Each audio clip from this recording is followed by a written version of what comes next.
There's only going to be a couple teams, 2-3 teams that Bronny James visits. And the Lakers and Suns, interestingly, are among the 2 teams. Are these things that move the needle or something like that? Why do we care? From Shiny Suit Man again, Stephen A. Smith. Do we feel like Bronny James is having a rigged draft in order for him to be some sort of success? Bronny James solidified his draft status the other day. He is going to maintain being in the draft. He got 10 workouts. Things are looking good for him, decently good for him at least, as he's going around the league, et cetera, et cetera. And he's rising up on some of these people's draft boards. But it's actually been very suspicious to some people. All I'm saying is that what I would implore LeBron James to be careful about is that so much of what's transpiring seems so transparent, it's insulting. You have a situation where Bronny James is projected as ranked 98th on the talent pool. He goes to the NBA Combine, Molly, and it drops 44 slots to 54. And the Lakers have the 55th pick in the second round. I mean, but really? It's like, really? Not much to be. I mean, Molly, he didn't drop 38 slots. You understand? Like the 58 or something. And, 60, right? He didn't drop 50 slots to the 48 or something. Oh, no. Right around the number where the Lakers get the pick. Yeah. In other words, so if we pick them, it's justified because, look, they had a rank 54. I think we had the 55th pick. I mean, come on, man. You just sit up there and you watch these folks, and it's like, just like I said before, just to reiterate my point, you could have started the podcast with JJ in the playoffs or the offseason after the Lakers moved on from Darvin Ham. Oh, no. You're going to start the podcast on basketball, mind the game, while Darvin Ham is on the hot seat, talking schematics, talks and X's and O's and all of this other stuff. Then Darvin Ham gets fired. And then after that, J.J. Redick emerges as a top candidate for the job, even though that's not etched in stone. And LeBron wants us to say it had nothing to do with it. As I said on the air the other day, I guess 1 + 1 really does equal 4. I mean, it's math. You can't make this stuff up. At some point in time, it's like too much looks too damn obvious. And so I look at Bronny James and I'm like, man, I'm rooting for this kid.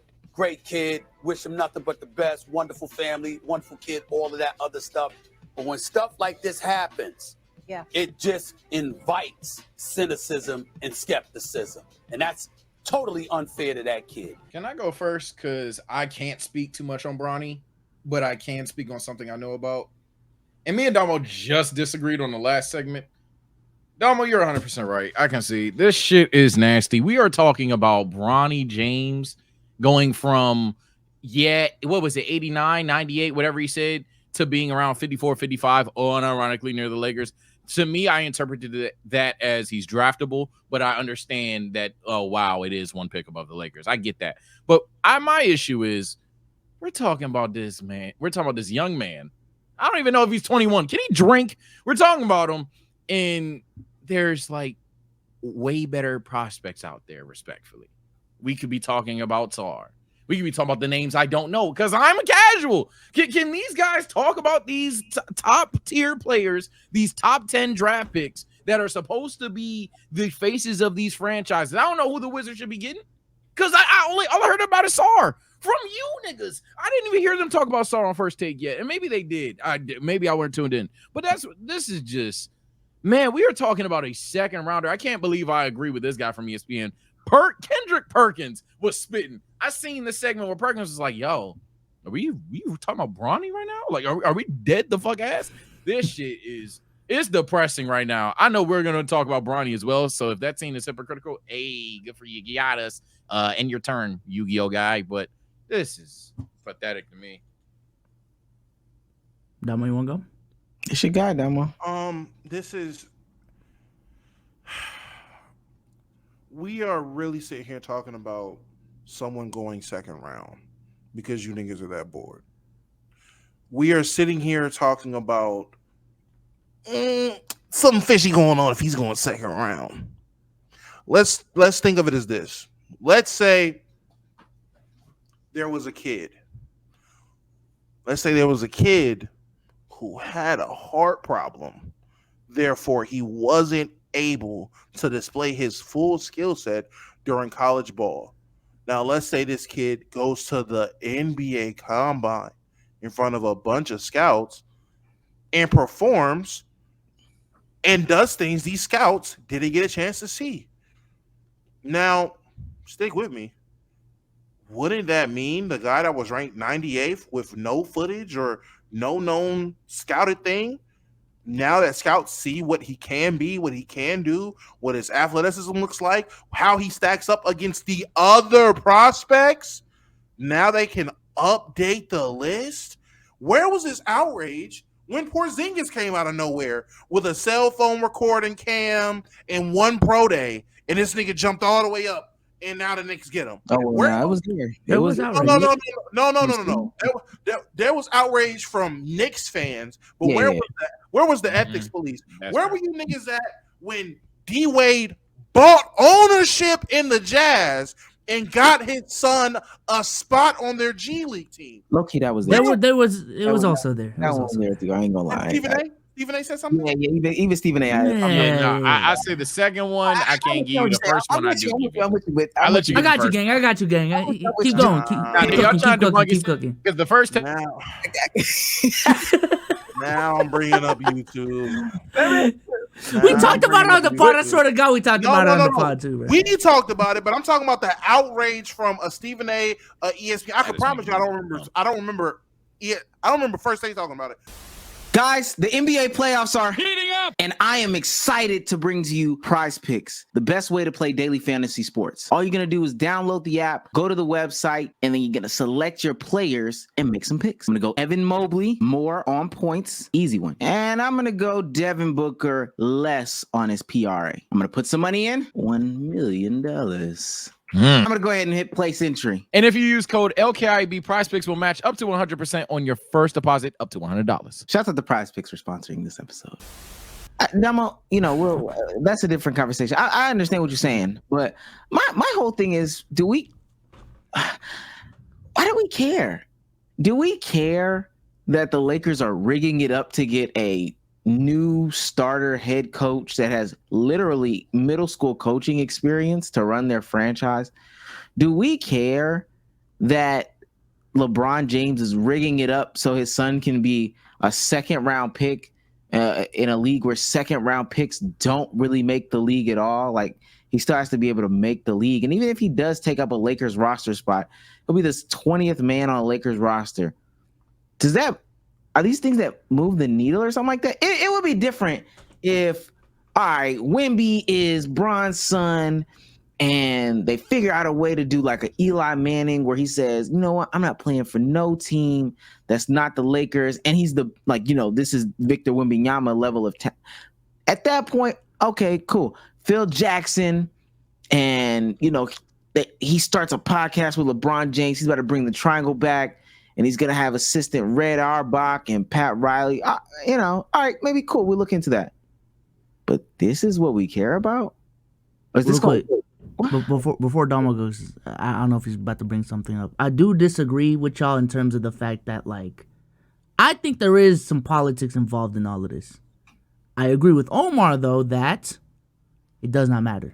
That's where I agree with. We can disagree if politics are involved in this, if LeBron had a hand in this, Clutch Media had a hand in this. But I've been adamant on the fact that even if this is a result of nepotism wasn't going to stop. It did not stop before this. So what's wrong when LeBron do it? Are they winning a chip based off of this? Are they being the 5th seed? Well, the rumors about Phoenix, they're trying to lure LeBron allegedly by drafting Bronny. So that may be the only game changing. No, the Phoenix one is crazy. This is from Shams Shamarmer. Yeah, Bronny James was able to send workout invites during the pre-draft process, but I'm told he's only going to visit a couple of those, and that's going to include the Lakers and the Phoenix Suns. The Suns have the number 22 overall pick in the draft. He's under consideration there among, obviously, a lot of players at 22, but it's going to come down to the development plan. It's going to come down to guaranteed money, whether it's late in the first round, in the second round. But the fact that there's only going to be a couple teams, 2-3 teams that Bronny James visits, and the Lakers and Suns, interestingly, are among the two teams. I still don't care. Oh my God. I care about it in the sense that I think this is proof that Phoenix is. We're gonna look back at Phoenix in a couple of years and be like, Oh, yo, okay, true. this literally is one of the worst front offices in the league. Like they just refuse to build the right way when they actually did build the right way, and they're just trying to have these TikTok 2K ass rebuilds every single offseason. But go ahead, Dama, my bad. I just want to say I did some scouring. Not one clip of him talking about Zion Wade to Utah. Not one clip. And that's my only thing. Where is the segment on nepotism for Dwayne Wade getting his son a job? Like if we gonna snap, where's the line? If we gonna talk about some shit, let's talk about it all. Why are we stop? Because then it gets nasty. Why are we all talking about LeBron nepotism? Let's talk about all the nepotism. How the fuck does Paul Silas bum ass get his son a job repeatedly, and his son stinks? Steven Silas is a terrible head coach. How does he still become an assistant coach? Nepotism. His father was a terrible coach and a terrible assistant coach. Nepotism. But no one wants to talk about these things. We just want to pick and choose when we want to complain and fucking bitch and moan. And I am sick of it. Type shit. I can't speak so much because I don't know like what Bronny's talent is. I wish I watched more college basketball. I think I fucked around the team more women's basketball. You wouldn't have seen him, so it doesn't matter. Like, Yeah. he just didn't play. So it's the most amazing thing in the world that we actually care about this. I don't know. This isn't the second round. What I can say, just for any person that values my takes or anything, probably not nobody. But what I can say is the second round. I view the second round outside of those teams that truly do need a specific piece, no matter how the talent is, and just in terms of archetype. Second round would be the biggest gamble place to get players. And I'm sorry, we just had a segment talking about, hey, we can act obtuse all we want. Name brand players matter. Superstars matter. Yada, yada, yada. Look, at some point, I'm at pick 50s, 50 to 60. Fuck it. I ain't gonna lie. He declared shit. What happens if this doesn't work out? Pick 52 didn't pan out. Dog, I promise you, who you thought would at 60, just sign him. It doesn't matter. And we're gonna finish off with this, but that's when they start picking out the guy who was the SWIAC conference leader in assist to turnover ratio, or hey, this guy is from Atlanta.